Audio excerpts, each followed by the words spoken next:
Maybe once in a while you cover up an itty bitty lie with a big fat smile.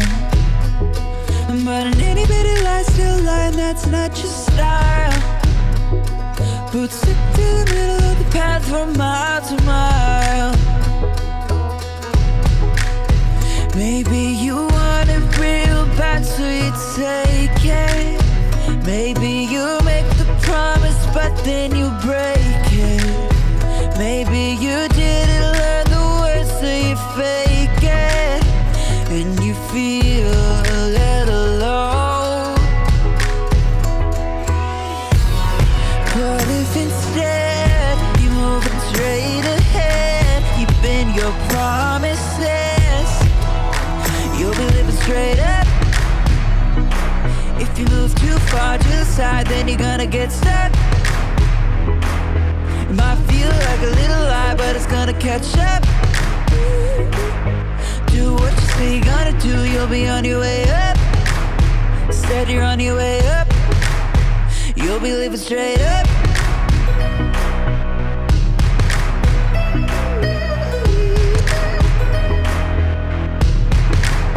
Maybe you've got a crew, and you said we're gonna do the good things that good friends do. And everybody's still a good friend who sticks like glue. 'Cause everybody did what they said and everybody was true. Maybe you wanted it but you didn't take it. Maybe you promised and then you didn't break it. Maybe you learned the words so you didn't fake it. And now everybody knows. But if instead you move it straight ahead, you bend your promises, you'll be living straight up. If you move too far to the side, then you're gonna get stuck. It might feel like a little lie, but it's gonna catch up. Do what you say you're gonna do, you'll be on your way up. Instead you're on your way up, you'll be living straight up. If you move too far to the side, then you're gonna get stuck. It might feel like a little lie, but it's gonna catch up. Do what you say you're gonna do, you'll be on your way up. Instead you're on your way up. You can choose to be true, not just to everybody else, but true to you. You can choose to be true, not just to everybody else, but true to you. True to you.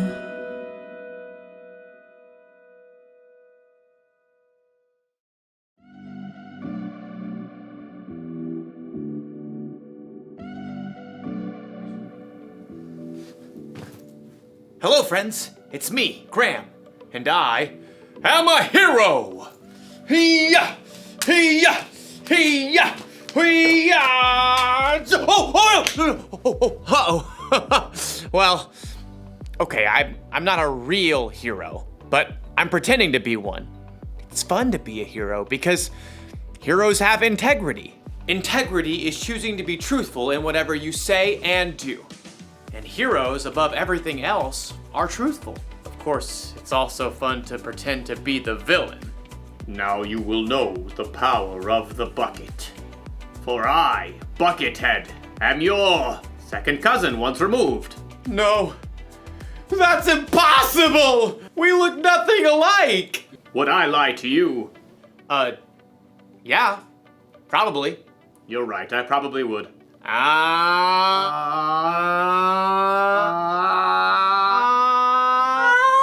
The good thing about pretending to be the bad guy is that I can stop pretending anytime I want. But as you'll see in today's story, when you cheat and lie in real life, it's a little harder to take your mask off. It's really hard to breathe in here. I'll see you all back here soon.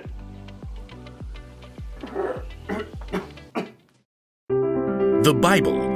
It's 66 books of history, Stories, letters, and poetry that fit together to form God's one big story.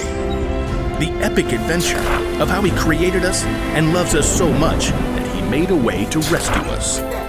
As we travel through the Bible, from Genesis to Revelation, we discover people who met God and found their lives changed forever. Now, for an amazing story, inspired by the book of 2 Kings, chapter 5. Naaman was the commander of the army of Aram, one of Israel's greatest enemies. Forward march!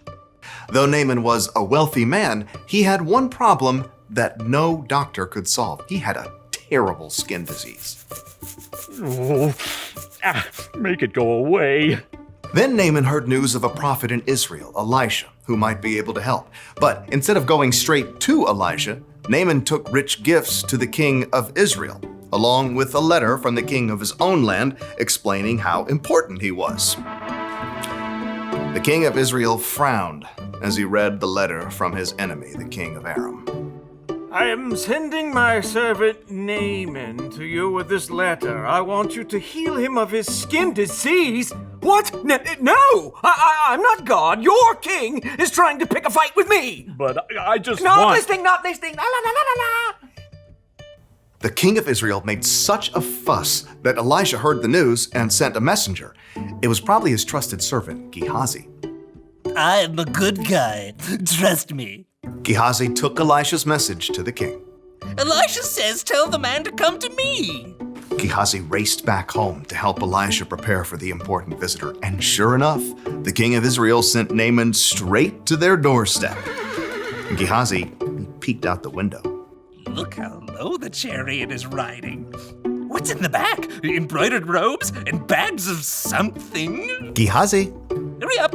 You gotta look good for this guy. I'll get you your best robe. Nope, You're not wearing the robe? I'm not going out. Not going out? No, you are. My robe? What's wrong with your robe? It's old. It's not even a decent name brand like Melchizedek or Queen Jezebel. Elisha sent his servant out the door with a message for Naaman. Are you the prophet? No. But let me just say that is one excellent chariot. I see you got the golden hubcap. Where's Elisha? He says, go, wash yourself in the Jordan River 7 times. Then your skin will be healed. You will be pure and clean again. I thought Elisha would come out himself. I know, right? Look, can't he just say some words and wave his hand and, make me better? That's what I was thinking too. And the Jordan River? I mean, it's full of muck and tadpoles and... forget it. Naaman tore off, angry, but his servants convinced him to follow Elisha's instructions. Naaman dipped 7 times in the murky Jordan River, and when he rose from the water on his 7th time, What? his skin was perfectly clean. He was healed. Unbelievable. Naaman raced back to Elisha's home. This time, the prophet came outside along with Gehazi. Naaman marveled at his unmarked arms and hands. Now I know that there is no God anywhere except in Israel. Please take a gift from me. Gehazi inched closer to the chariot. He could see the richly colored robes hanging over the bags of gold and silver. Is that a genuine Melchizedek robe? Uh-huh, the real deal. Just have your servants unload around back and I'll... Nope. I serve the Lord. You can be sure that he lives. And you can be just as sure that I won't accept a gift from you. What? Please, I'm begging you. He's begging you, Elisha. But Elisha still refused to take a single coin from Naaman and send him away in peace. Elisha went back inside, leaving Gehazi speechless on the doorstep. What? No. Seriously? Gehazi could still see the dust kicked up by the horse's hooves. Elijah should have taken something. If he didn't want it, he could have just given it to me. With that, Gehazi took off running down the road. His arms pumped and his sandals flapped as he crested the hill and came up alongside the chariot. Naaman pulled it to a halt. Is everything all right? It's fine. Fine. Master sent me to say that 2 young prophets have come to visit. Yeah, that's it. Please give them 75 pounds of silver and 2 sets of clothes. Oh, of course. Take twice as much. Naaman's servants carried the heavy bags of silver and clothing back up the road, but as they approached Elisha's house... Hey, thanks. I got it from here. Straining beneath the weight of his heavy load, Gehazi snuck inside and stashed the clothing and silver in his room. Then he hurried back out and strolled through the front door.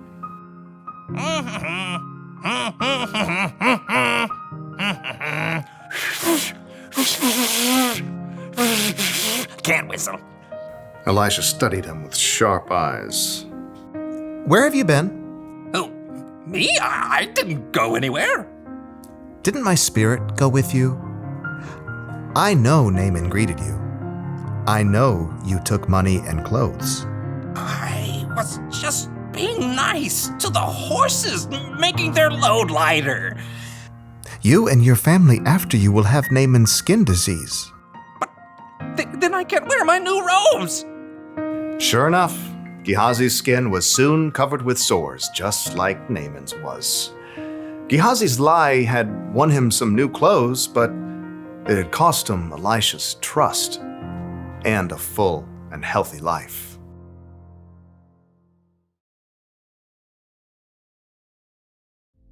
Elisha's servant Gehazi told some lies, didn't he?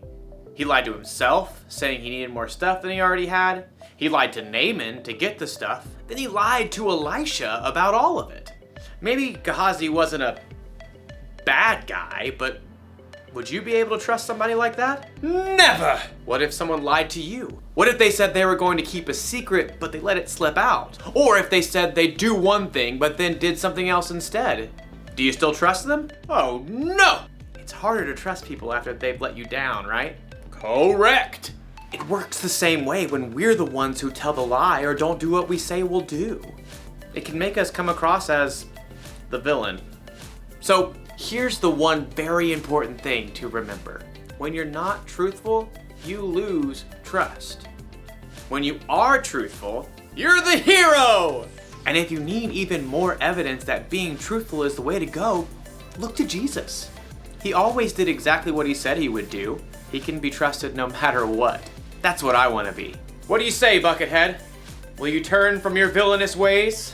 Do I get to keep the bucket? Sure. It's a deal! Great! Go be heroes, everyone. Bye! Hey, Buckethead, how do you feel about tacos?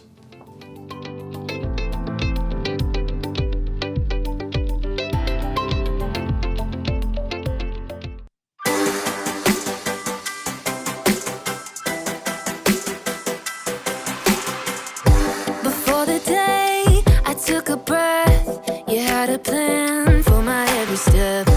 You promised to always be by my side. I believe that you are the way, you are the truth, you are the light. So I sing this to you. You keep your promises every day. I will believe in everything that you say. Yeah, in the dark I know you're making a way. Jesus, I will trust you. You're always good at everything that you do. And I know everything that you say is true. And every moment you are leading me through. Jesus, I will trust you.